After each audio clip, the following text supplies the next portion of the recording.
की जय। श्री एकादशी महात्म्यम की जय।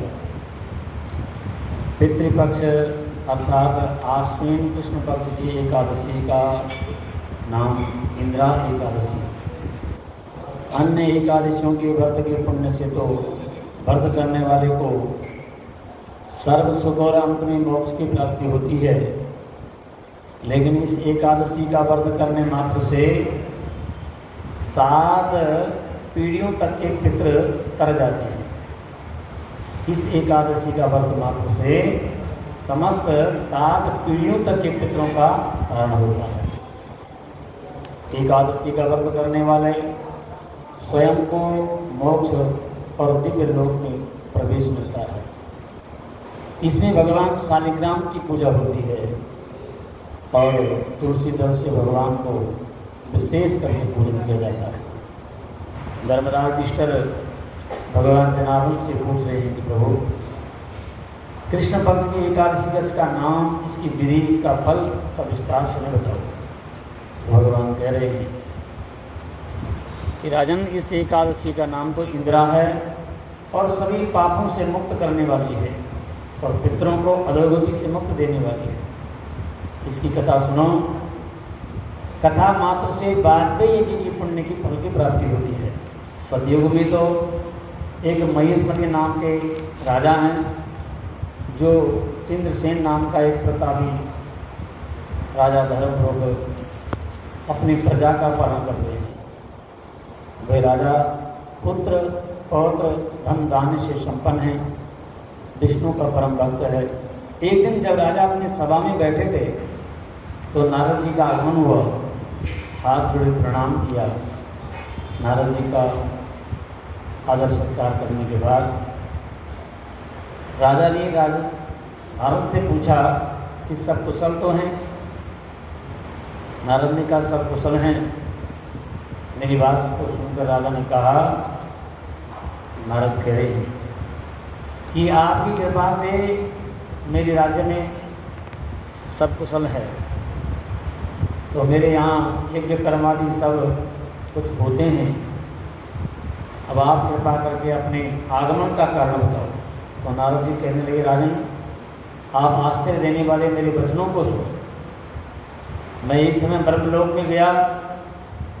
वहाँ मैंने देखा कि यमराज से पूजित होकर मैंने धर्मशील सत्यवती धर्मराज की प्रशंसा की। उसी यमराज की सभा में महान ज्ञानी धर्मात्मा तुम्हारे पिता को भी मैंने एकादशी का व्रत होने के कारण देखा। उन्होंने जो संदेश दिया है तो मैं तुम्हें बता रहा हूँ। तुम्हारे पिता ने कहलाया कि पूर्व जन्म में कोई विघ्न हो जाने के कारण मैं पूर्व जन्म में कोई विघ्न हो जाने के कारण मैं यमलोक को जा रहा हूँ। यदि तुम इंदिरा एकादशी का व्रत मेरे निमित्त करो तो मुझे मोक्ष और स्वर्ग की प्राप्ति होगी। राजा कहने लगे, देवर्षि आप इस व्रत की विधि बताओ, मैं उस व्रत को अवश्य करूँ। तो नारद कहने लगे, राजन, आश्विन माह के कृष्ण पक्ष की एकादशी आने वाली है। इसमें 10वें के दिन प्रातःकाल ही श्रद्धा समेत स्नान करें। उसके बाद दोपहर को स्नान, फिर उस समय जल से निकल करके पितरों का श्राद्ध करें। एक समय भोजन करें 10वें के दिन और रात्रि को पृथ्वी पर शयन करें।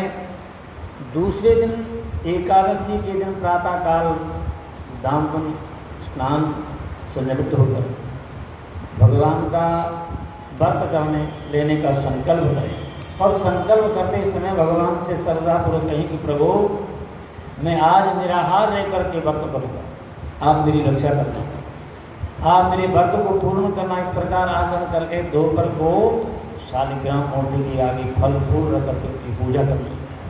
फिर शाम को भगवान विष्णु की धूप दीप दे करके पूजा करना, रात्रि जागरण करना और द्वादशी के दिन मौन होकर भाई बंधुओं के साथ, ब्राह्मणों के साथ भोजन करना।